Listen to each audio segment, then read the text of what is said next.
السلام عليكم. اليوم غنحضر معكم واحد العصير اللي صراحة منعش وسهل واقتصادي ورائع صراحة.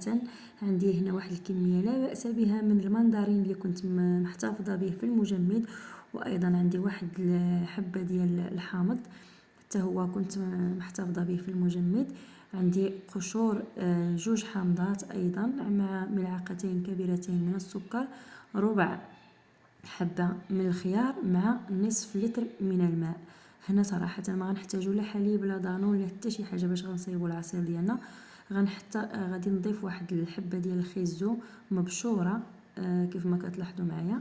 فهنا ما سلقت حتى شي حاجة، ما طيبت حتى شي فاكهة. هنا من بعد ما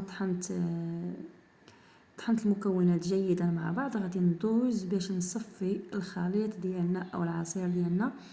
فهنا كطحنوه مزيان مزيان مزيان وكتصفيوه، حيت عندنا الحامض كان في المجمد وايضا حتى المندرين كان في المجمد، فما غاديش يتطحن معنا مزيان. غادي يبقى داك القشور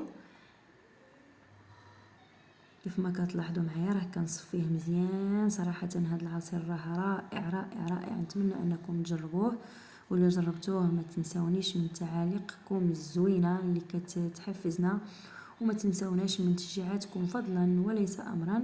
هذا لاحظوا معايا من بعد ما صفيته كان نحيد العصير ديالي هاد الرغوه اللي كتكون فيه بيضه باش كنحصلوا على داك القوام ديال العصير ديالنا صافي، ما فيه حتى شي رغوه نهائيا. كيجي رائع صراحه.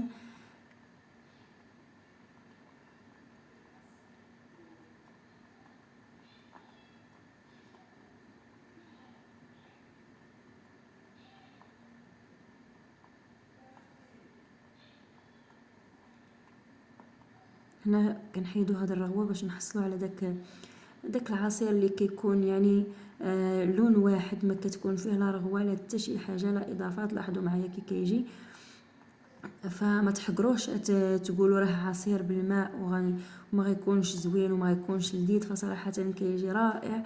فهذا هو القوام ديال العصير ديالنا من بعد ما وجد. فنتمنى انه ينال الاعجاب ديالكم، ودمتم في امان الله وحفظه، والى الملتقى ان شاء الله. رمضان كريم وينعاد عليكم إن شاء الله باليمن والبركات إن شاء الله يا رب العالمين. وإلى الملتقى بإذن الله إلى فيديو آخر إن شاء الله.